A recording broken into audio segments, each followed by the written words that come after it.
Honorable Prime Minister, Ministers, ladies and gentlemen, delegates, welcome to the 17th Asia Security Summit, the IISS Shangri-La Dialogue. Since 2002, this summit has provided the diplomatic equivalent of economies of scale to regional security policymaking. This year, we have brought together over 575 delegates from some 40 countries, with the highest ever number of full defense ministers participating. Our agenda has been refreshed with the most pressing issues of the day at the front and center of our deliberations. Allow me to thank all of our sponsors and the host government of Singapore for their tremendous support. We have developed the platform, set the stage, convened the participants, and we will soon hand it over to all of you to make the most of this defense diplomatic opportunity. While I have never attended a conference where the host did not style the event as timely, who present here today or watching from abroad would doubt that this Shangri-La Dialogue is taking place at a crucial time and in the right place? A great deal of work can be done here and now in Singapore to make June 2018 a memorable month in the history of this region's security development. At the IISS, we generate facts, produce analysis, and exert influence in the service of a better understanding by governments, the private sector, and the experts and opinion-forming communities on questions of conflict, however caused, that may have an important military content. This year, we celebrate our 60th anniversary. Since so many of our good friends are in this hall tonight, let me, on behalf of the Institute's trustees and council, thank you for your interest in and support for the work that the IISS conducts. For this Shangri-La Dialogue, we have put before you the very best of our facts and analysis relevant to this region. The IISS 2018 Asia-Pacific Regional Security Assessment contains 12 detailed essays on issues as vital as the North Korean challenge, the implications of the siege of Marawi, ballistic missile defense in Asia, submarine and anti-submarine warfare capabilities in the Asia-Pacific, freedom of navigation patrols, the role of regional security mechanisms, and much more. For military facts on the region, the IISS Military Balance Book, begun in 1959 as a 16-page pamphlet and now a 600-page encyclopedia, has been the best general resource. Now we have something better. The Military Balance Plus relational electronic database we have created revolutionizes the ability to interrogate our data.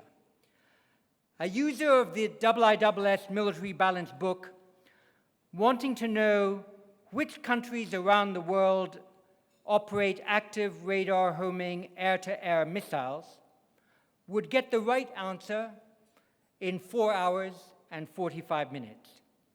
A user of the database will get the right answer in 50 seconds. A user of the book wanting to know how many and what types of submarines are currently operated in Asia would get the right answer in about 45 minutes. A user of the IISS database in 20 seconds. Someone wanting to compare China's current defense spending in US dollars with that of, say, the 10 Asean states combined would calculate that correctly in about 2 hours using the book, but with the database in 50 seconds. The ability, therefore, to be able to ask numerous complex questions of the data and get answers in minutes rather than in days is transformative.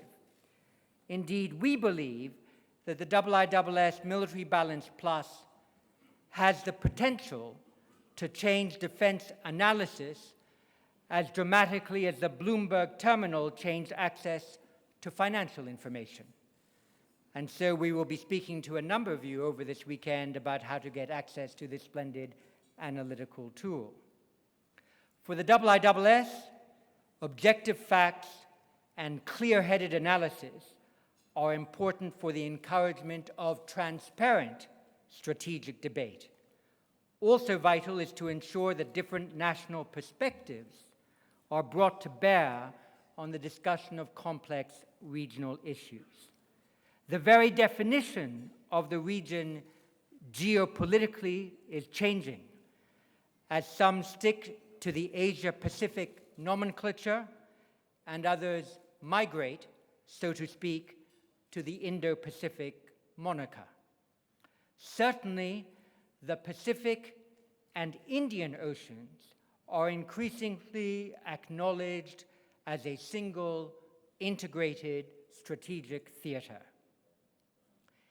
It is in recognition of that reality that we invited as our keynote speaker this evening to help frame our discussions for this Shangri-La Dialogue, the Prime Minister of India, Shri Narendra Modi, known for his decisive leadership both at home and abroad.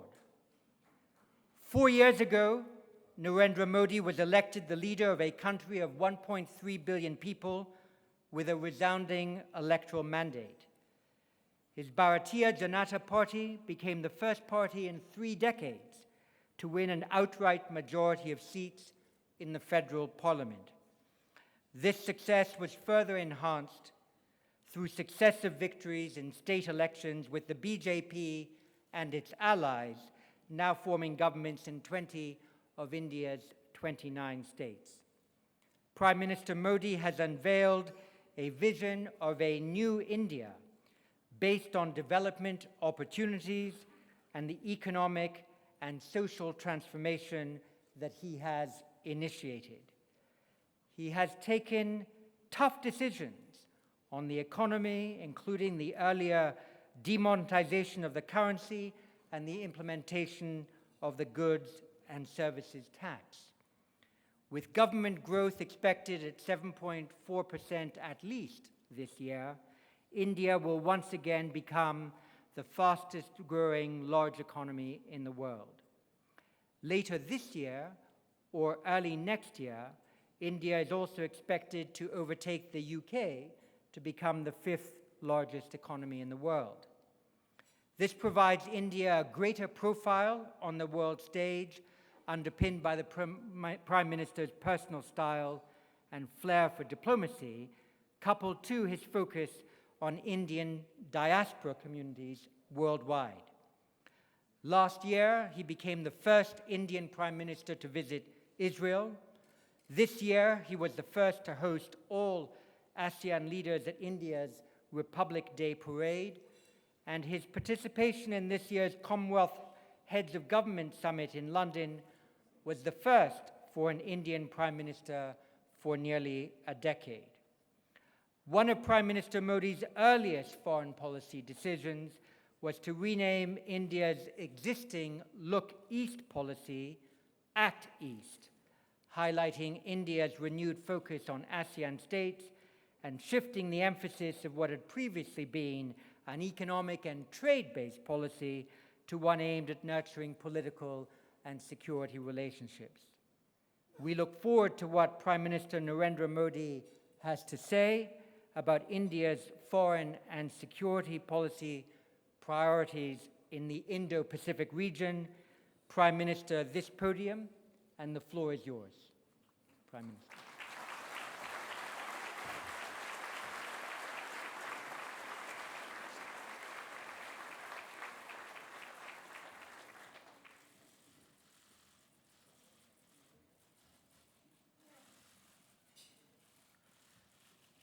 Prime Minister Lee Hsien Loong, thank you for your friendship, your leadership of India-Singapore partnership, and a better future for the region. Defense Minister, Mr. John Shipman, dignitaries and excellencies, Namaskar.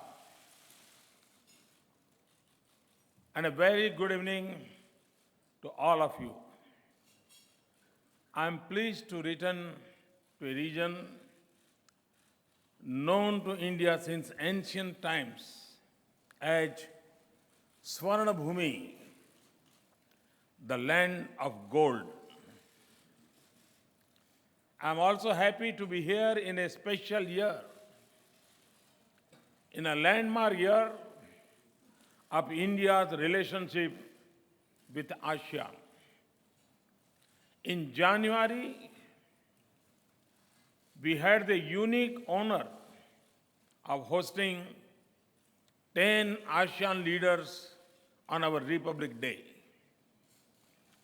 The ASEAN-India Summit was a testimony of our commitment to ASEAN and our Act East policy. For thousands of years, Indians have turned to the East, not just to see the sunrise, but also to pray for its light, to spread over the entire world.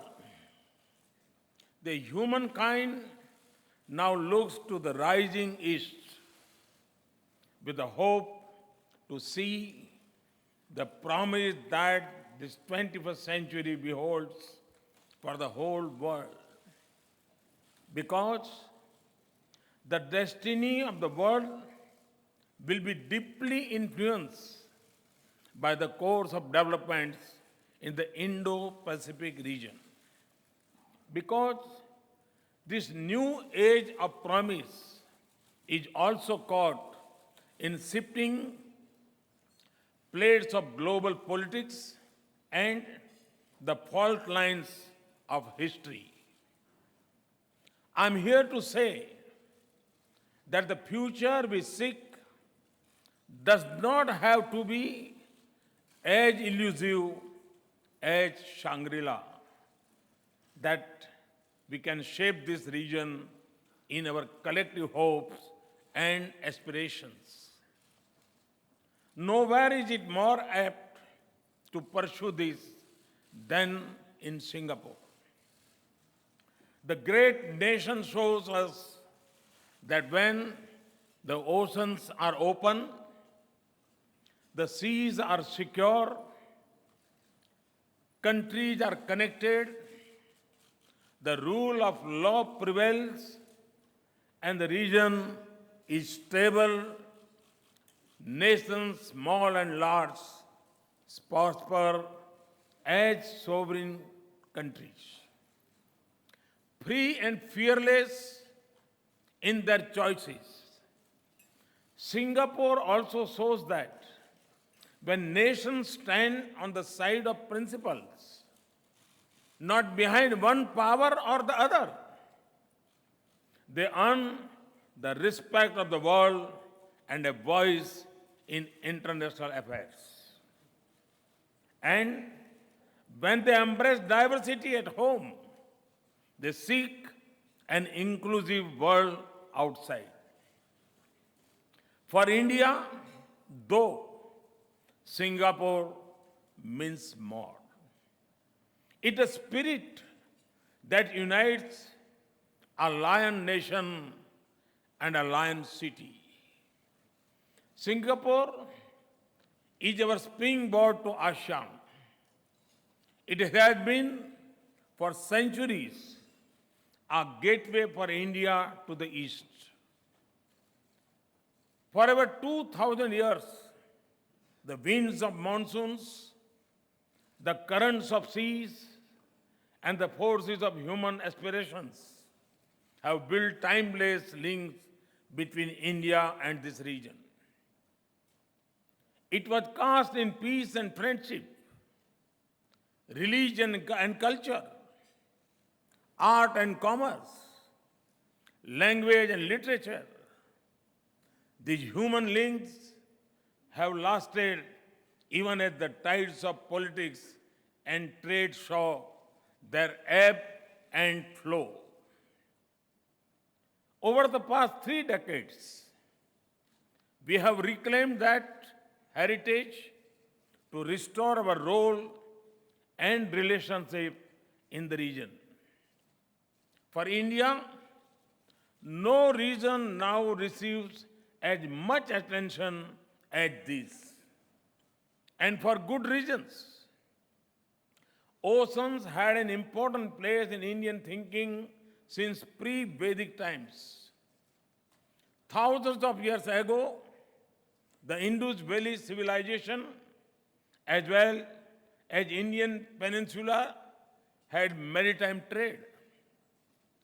Oceans and Varuna, the Lord of all waters, find a prominent place in the world's oldest book, the Vedas. In ancient Puranas, written thousands of years ago, the geographical definition of India is with reference to the seas. Uttaro yat samudrasya, meaning the land which lies to the north of the seas.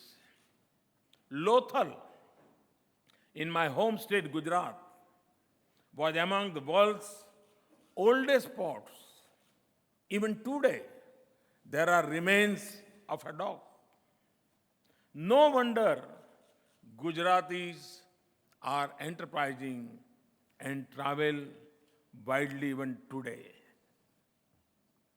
The Indian Ocean has shaped much of India's history. It now holds the key to our future.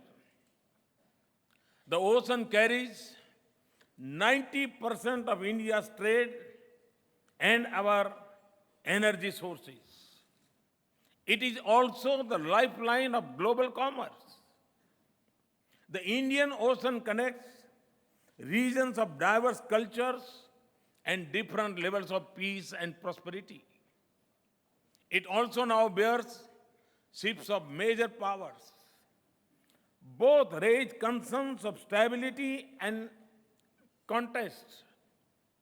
To the east, the Malacca Strait and South China Sea connect India to the Pacific and to most of our major partners, ASEAN, Japan, Republic of Korea, China, and the Americas.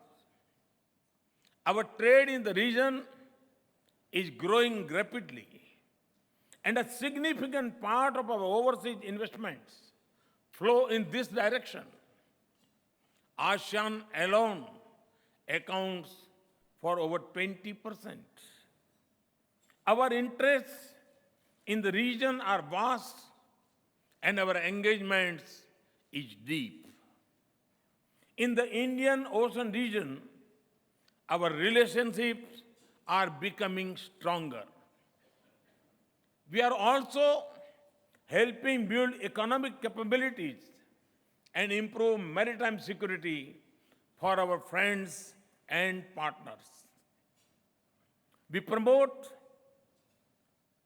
collective security through forums like Indian Ocean Naval Symposium.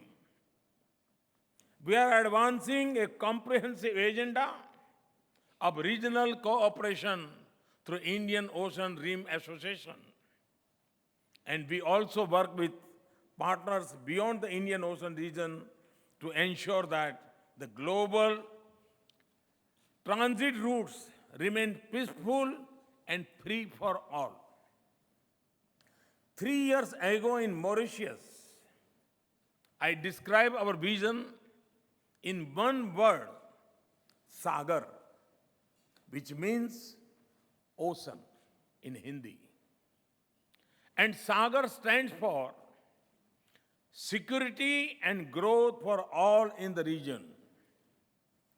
And that is the creed we follow to our east.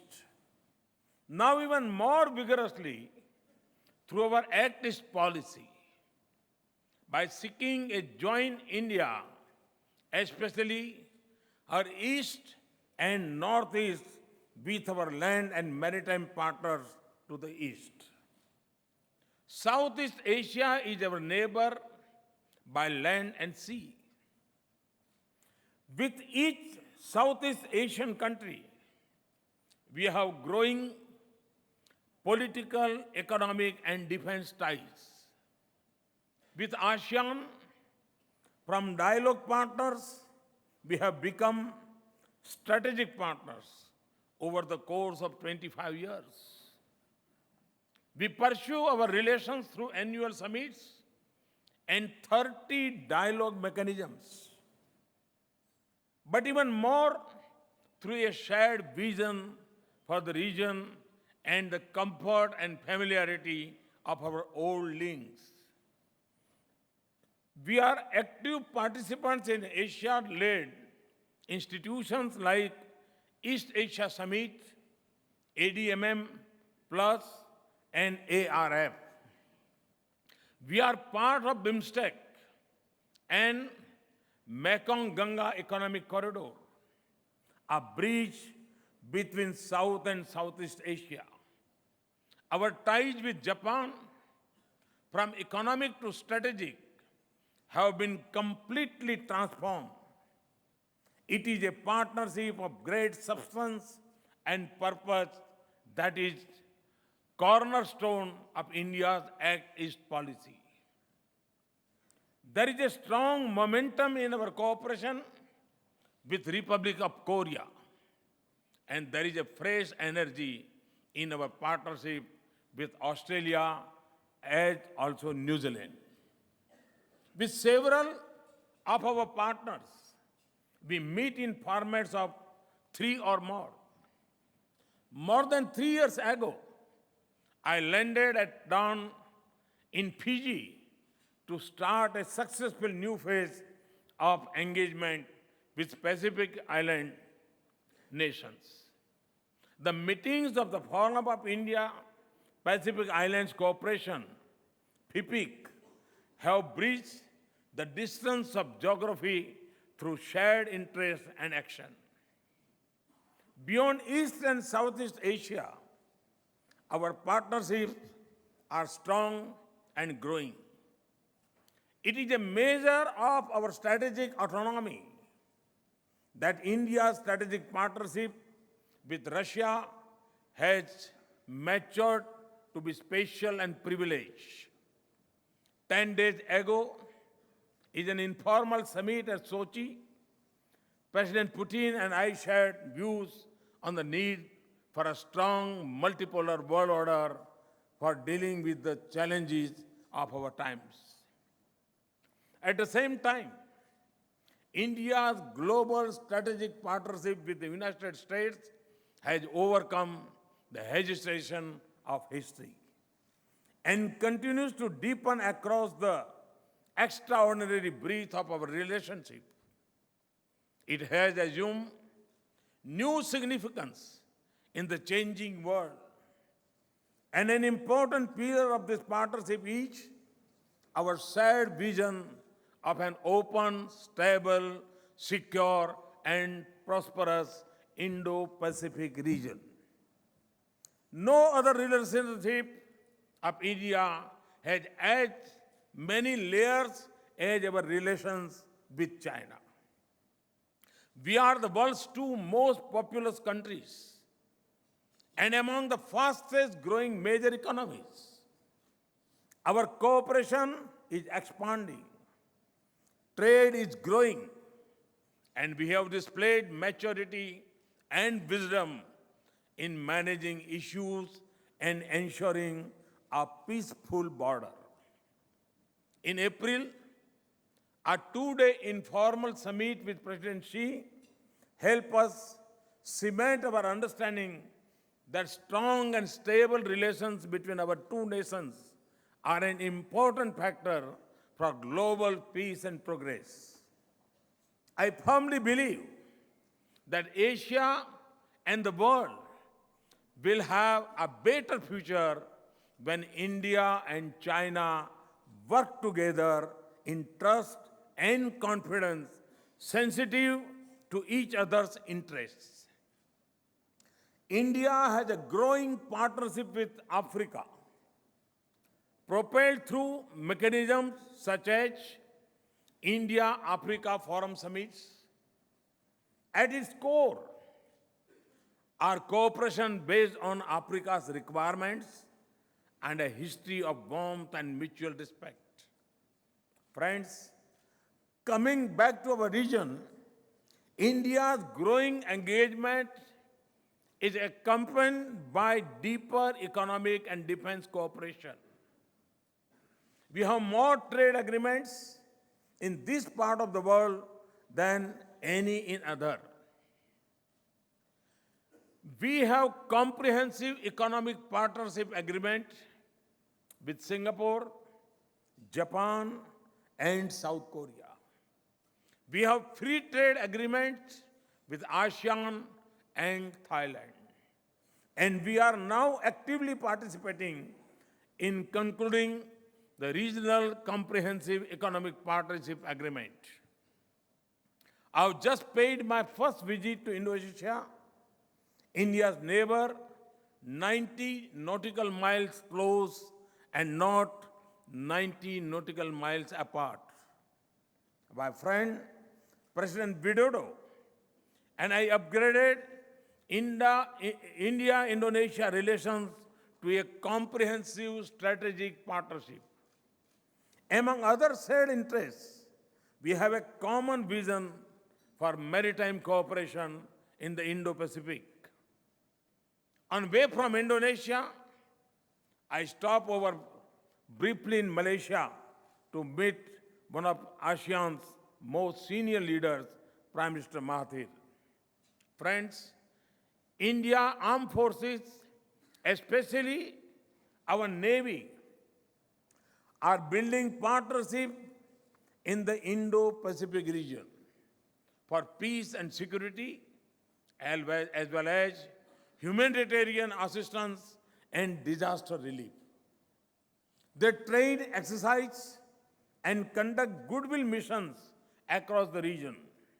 For example, with Singapore, we have the longest uninterrupted naval exercise, which is in its 25th year now. We will start a new trilateral exercise with Singapore soon, and we hope to extend it to other ASEAN countries.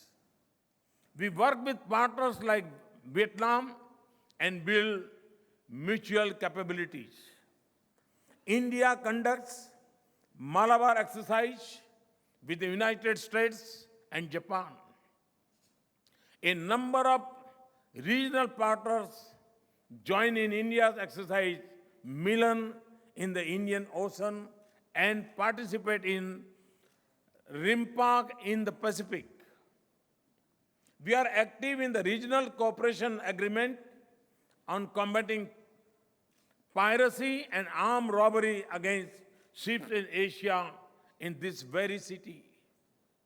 Distinguished members of the audience, back home our principal mission is transforming India to a new India by 2022, when independent India will be 75 years young. We will sustain growth of 7.5% to 8% per year. As our economy grows, our global and regional integration will increase. A nation of over 800 million youth knows that their future will be secured not just by the scale of India's economy, but also by the depth of global engagement. More than anywhere else, our ties will deepen and our presence will grow in the region. But the future we seek to build needs a stable bedrock of peace. And this is far from certain. There are shifts in global power, change in the character of global economy, and daily disruption in technology. The foundations of the global order appear shaken, and the future looks less certain. For all our progress, we live on the edge of uncertainty, of unsettled questions and unresolved disputes, contents are, and claims, and clashing visions and competing models. We see growing mutual insecurity and rising military expenditure. Internal dislocations turning into external tensions and new fault lines in trade and competition in the global commons. Above all, we see accession of power over recourse to international norms. In the midst of all this, there are challenges that touch us all, including the unending threat of terrorism and extremism. This is the world of interdependent fortunes and failures. And no nation can shape and secure it on its own. It is a world that summons us to rise above divisions and competition to work together. Is that possible? Yes, it is possible. I see ASEAN as an example and inspiration. ASEAN represents the greatest level of diversity of culture, religion, language, governance, and prosperity of any grouping in the world.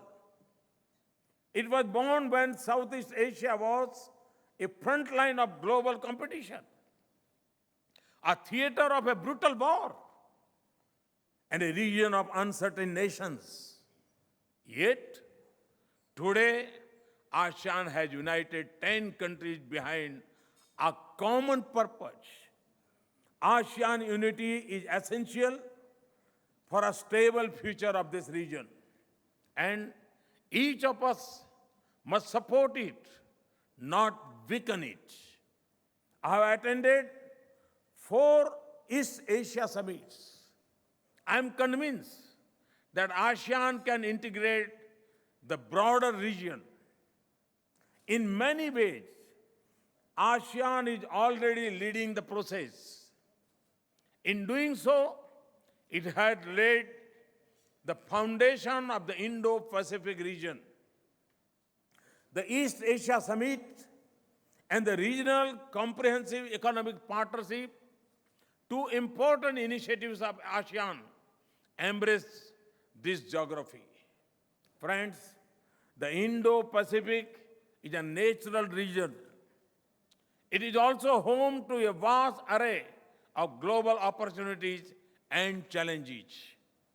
I am increasingly convinced with each passing day that the destinies of those of us who live in the region are linked. Today, we are being called to rise above divisions and competition to work together. The 10 countries of Southeast Asia connect the 2 great oceans in both the geographical and civilizational sense. Inclusiveness, openness, and ASEAN centrality and unity, therefore, lie at the heart of the new Indo-Pacific. India does not see the Indo-Pacific region as a strategy or as a club of limited members,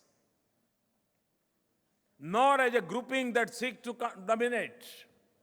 And by no means do we consider it as directed against any country. A geographical definition as such cannot be. India's vision for the Indo-Pacific region is therefore a positive one, and it has many elements. The one, it stands for a free, open, inclusive region which embraces us all in a common pursuit of progress and prosperity. It includes all nations in this geography as also others beyond who have a stake in it. Two, Southeast Asia is at its center. And ASEAN has been and will be central to its future.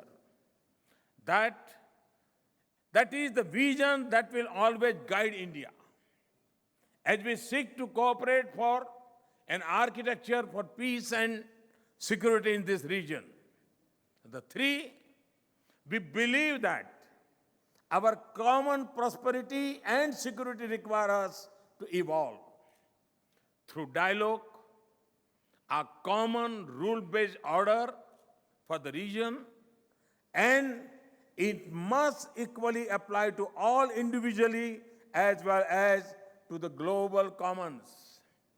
Such an order must believe in sovereignty and territorial integrity as well as equality of all nations, irrespective of size and strength. These rules and norms should be based on the consent of all, not on the power of the few. This must be based on faith in dialogue and not dependence on force. It also means that when nations make international commitments, they must uphold them. This is the foundation of India's faith in multilateralism and regionalism and of our principal commitment to rule of law. Four, we should all have equal access as a right under international law to the use of common spaces on the sea and in the air. That would require freedom of navigation, unimpeded commerce, and peaceful settlement of disputes in accordance with international law. When we all agree to live by that code, our sea lanes will be pathways to prosperity and corridors of peace. We will also be able to come together to prevent maritime crimes, preserve marine ecology, protest against disasters, and prosper from blue economy. The five, this region and all of us have benefited from globalization. Indian food is among the best example of these benefits. But there is growing protectionism in goods and in services. Solutions cannot be found behind walls of protection, but in embracing change. What we seek is a level playing field for all. India stands for open and stable international trade regime. We will also support rule-based, open, balanced, and stable trade environment in the Indo-Pacific region, which lifts up all nations on the tide of trade and investment. That is what we expect from regional comprehensive economic partnership. RCEP must be comprehensive as the name suggests and the principles declared. It must have a balance among trade, investment, and services. The sixth, connectivity is vital. It does more than enhance trade and prosperity. It unites a region. India has been at the crossroads for centuries. We understand the benefits of connectivity. There are many connectivity initiatives in the region. If these have to succeed, we must not only build infrastructure, we must also build bridges bridges of trust. And for that, these initiatives must be based on respect for sovereignty and territorial integrity. Consultation, good governance, transparency, viability, and sustainability. They must empower nations, not place them under impossible debt burden. They must promote trade, not strategic competition. On these principles, we are prepared to work with everyone. India is doing its part by itself and in partnership with others like Japan, in South Asia and Southeast Asia. In the Indian Ocean, Africa, West Asia, and beyond. And we are important stakeholders in New Development Bank and the Asean Infrastructure Investment Bank. Finally, all of this is possible if we do not return to the age of great power rivalries. I have said this before. Asia of rivalry will hold us all back. Asia of cooperation will shape this century. So each nation must ask itself, are its choice building a more united world or forcing new divisions? It is a responsibility that both existing and rising powers have. Competition is normal, but contents must not turn into conflicts. Differences must not be allowed to become disputes. Distinguished members of this audience, it is normal to have partnership on the basis of shared values and interests. India, too, has many in the region and beyond. We will work with them individually or in formats of 3 or more for stable and peaceful region. But our friendships are not alliances of containment. We choose the side of principles and values, of peace and progress, not one side for divide or the other. Our relationships across the world speak for our position. And when we can work together, we will be able to meet the real challenges of our times. We will be able to protect our planet. We will be able to ensure non-proliferation. We will be able to secure our people from terrorism and cyber threats. In conclusion, let me say this again. India's own engagement in the Indo-Pacific region, from the shore of Africa to that of the Americas, will be inclusive. We are inheritors of Vedanta philosophy that believes in essential oneness of all and celebrates unity in diversity. Ekam satya vipraha baudha vadanti. Truth is one. The learned speaks of it in many ways. That is the foundation of our civilization ethos of pluralism, coexistence, openness, and dialogue. The ideals of democracy that define us as a nation also shape the way we engage the world. So, it translates into 5 S in Hindi. Samman, respect. Samvad, dialogue. Sahyog, cooperation. Shanti, peace. And Samruddhi, prosperity. It is easy to learn these words. So, we will engage with the world in peace, with respect, through dialogue and absolute commitment to international law. We will promote a democratic and rule-based international order in which all nations, small and large, thrive as equal and sovereign. We will work with others to keep our seas, space, and airways free and open. Our nation secure from terrorism and our cyberspace free from disruption and conflict. We will keep our economy open and our engagement transparent. We will share our resources, markets, and prosperity with our friends and partners. We will seek a sustainable future for our planet and through the new International Solar Alliance, together with France and other partners. This is how we wish ourselves and our partners to proceed in this vast region and beyond. The ancient wisdom of the region is our common heritage. Lord Buddha's message of peace and compassion has connected us all.